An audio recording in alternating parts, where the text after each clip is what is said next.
안녕하십니까. 오늘은 건축하다가 망가진 사례 두 번째로 공동주택. 공동주택은 이제 이 건의 경우는 다세대 빌라입니다. 201호 이외에 28개호. 그러니까 29세대가 경매 처분이 되는 사례인데 감정가는 70이요. 현재 50억까지 떨어져 있긴 합니다. 이 물건이 왜 경매 나왔느냐 한번 제가 보시면 이렇게 예쁘게 예쁜 건 아니지만 하여튼 건물의 상당 부분을 완성을 했군요. 공기도 참 좋겠네요.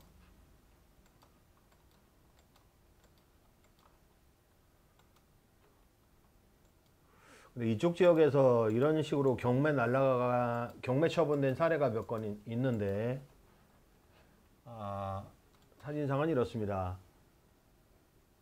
추정 히스토리를 한번 보시면 상가 사업자 등록이 나온 거 보니까 준공이 나왔나 봅니다. 준공까지 다 해놓고 다 일부 동은 준공이 나왔나 보네요. 사업 승인 대상은 아니고요. 자, 이게 등기부 현황입니다. 이 등기부 현황은 토지 등기부 현황이 아니라 집합건물의 등기부 현황이 되겠습니다. 유치권 신고인들도 있네요. 가압류, 강제경매, 임의경매, 근저당 가압류, 근저당. 자, 가처분 등기 촉탁 이런 식의 표현이 있는데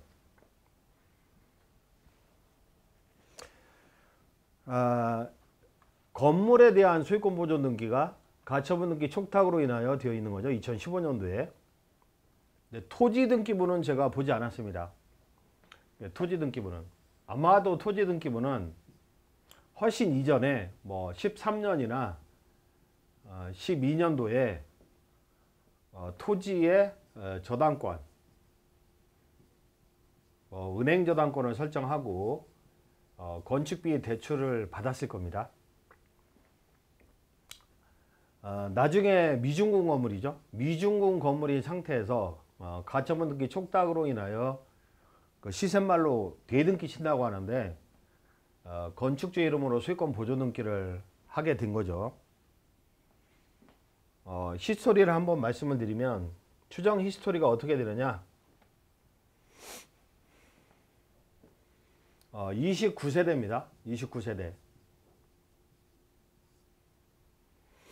그러면 토지에 한 필지든 두 필지 토지에 건축주 갑이 있고 저당권을 설정합니다. 그래서 건축비 대출을 받고 시공자와 시공자 을과 도곡계약을 체결합니다. 보통의 시공자들은 면대업체인 경우가 많습니다. 면허를 대여받는 시공자. 근데 이 시공자에서는 이런 경우는 외상공사 하는 경우가 많고요. 그 다음에 과기성이라고 하죠. 그래서 공사대금의 과지급 상태에서 현장이 쓰는 경우인데 시공자는 공사를 중단하면서 현금을 요구하게 됩니다.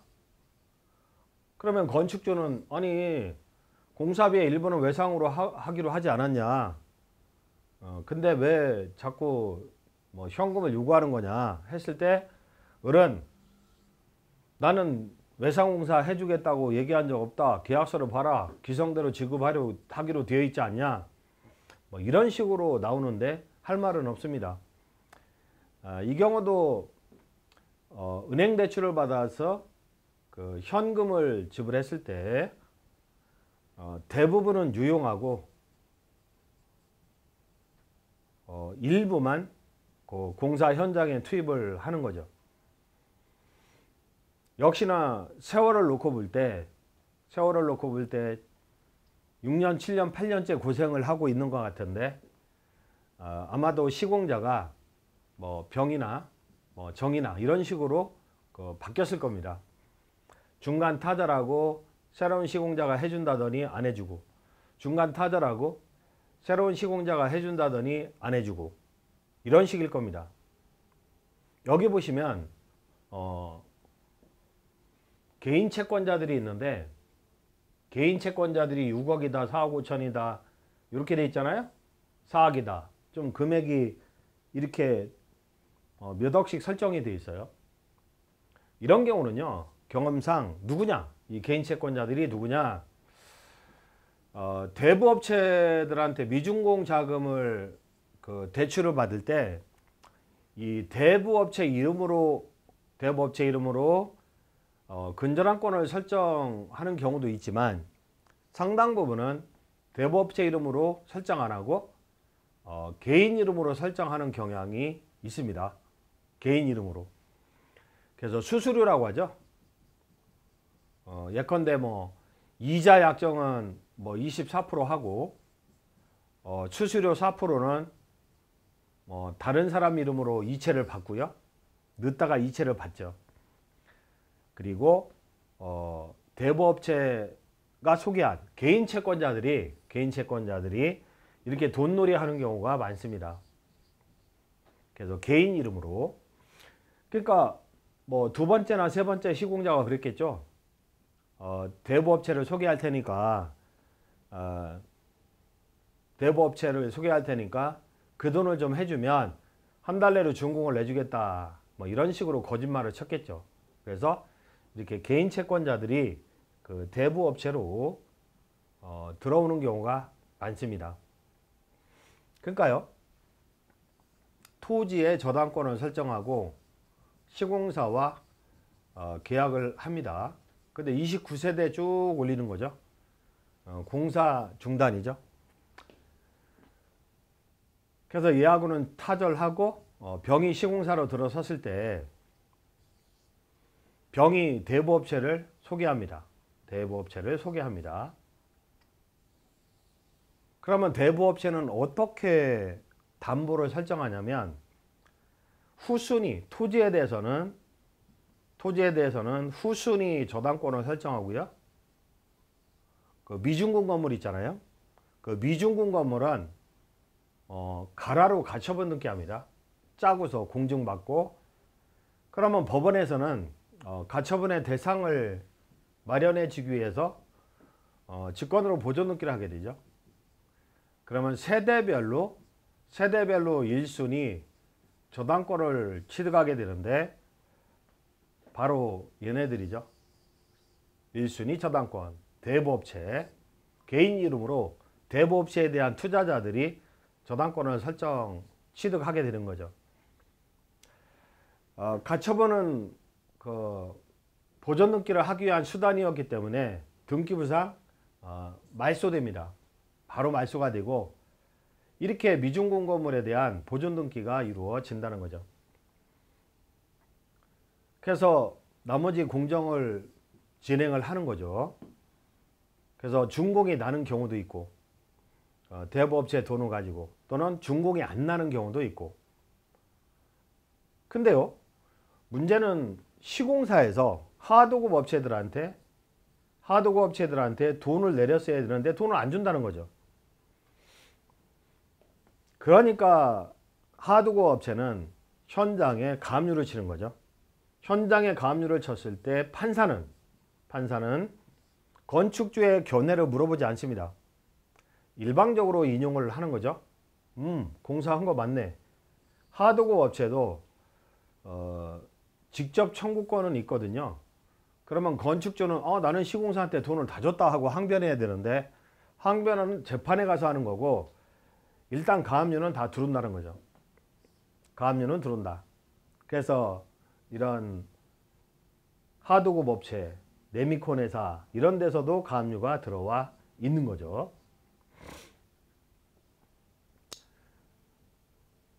그러면 이런 상태에서 분양이 되겠습니까? 등기부를 떼어보면 뭐 수억 원에 기한 가압류가 되어 있는데 이런 상태에서 분양이 되겠습니까? 분양이 안 되는 거지. 그래서 결과적으로는 금융이자를 감당하지 못하고 경매 처분이 되는 거죠. 29세대가. 최근에 뭐 세종시에서도 이쪽은 또 분양이 또 잘 되거든요. 세종시에서도 29세대를 성공리에 분양을 했습니다. 29세대를 성공리에 분양을 했습니다. 그래서 건축주는 돈 벌었다고 신난 거죠. 싹 완판을 쳤으니까. 근데 결과적으로는 건축주가 망했습니다. 망했습니다. 은행저당권을 설정하고 건축을 진행을 했는데 시공사가 딱 공사를 멈추더니 추가 공사비를 요구하는 거죠. 추가 공사비. 추가 공사비를 요구하면서 공사를 안 합니다. 결국에는 시공사는요, 덤핑으로 수주를 한 거죠. 덤핑 수주해서 돈을 받아 챙기고 하도급업체한테는 돈은 다 완납 못하고 나머지 공사 대금으로는 공사 못할 거 하니까 추가 공사비를 요구하면서 뭐 자기가 뭐 덤핑으로 수주했다나, 그리고 물가, 인건비, 자재비 올라서 공사를 못하겠다나 하면서 공사를 중단을 시킨 거죠. 근데 수분양자들은 입주가 지연이 계속되니까 분양계약을 해지하고 전체적으로 다 가압류를 쳐버린 거죠. 29세대가 현장에 다 가압류를 쳐버린 거죠. 이런 상태에서 새로운 시공사가 공사를 해주겠습니까? 안 해주는 거지. 결국에는 이러한 복잡한 권리관계를 해결하지 못해서 하도급업자들도 가압류 들어오고 하니까 건축주는 집 짓다가 다 망가진 거죠. 그래서 이 소규모 건축 시장에 관한 마땅한 그 정부 규제가 완벽하지 않아서 이런 사건 사고들이 많이 생깁니다. 그래서 이런 문제를 막아야 되겠다는 취지에서 제가 닥터빌드라고 이름을 지은 것도 이 건축을 케어하겠다, 위험을 관리하겠다는 의미로 이름을 그렇게 졌는데 이런 문제들이 많이 생깁니다. 그러니까 분양 완판을 쳤다 하더라도 이렇게 돼버리는 거죠. 그래서 위험 관리를 철저히 해야 된다는 거죠. 이런 경우는 신탁관리를 해서 후순위 권리가 침해되지 못하도록 관리할 필요가 있고, 그리고 공사 일정을 관리하고, 그 다음에 자금의 흐름을 관리하고, 기성평가를 해서 그 기성금 미만으로 지불하고, 이런 식으로 공사 일정을 관리를 했어야 되는데 보통 초보 건축주들은 그런 일들을 감히 못하죠. 시공사를 믿고 맡기는 경향이 있는 거죠. 이상으로 오늘은 공동주택의 부도 사례에 대해서 부도의 이유와 간략한 신탁이라는 또는 공정관리라는 자금의 흐름관리라는 그 예방책에 대해서 설명을 드렸습니다. 감사합니다. 이제 집 짓다 10년 늙지 말자. 건축 위험관리 설계건축 비교견적 플랫폼 닥터빌드.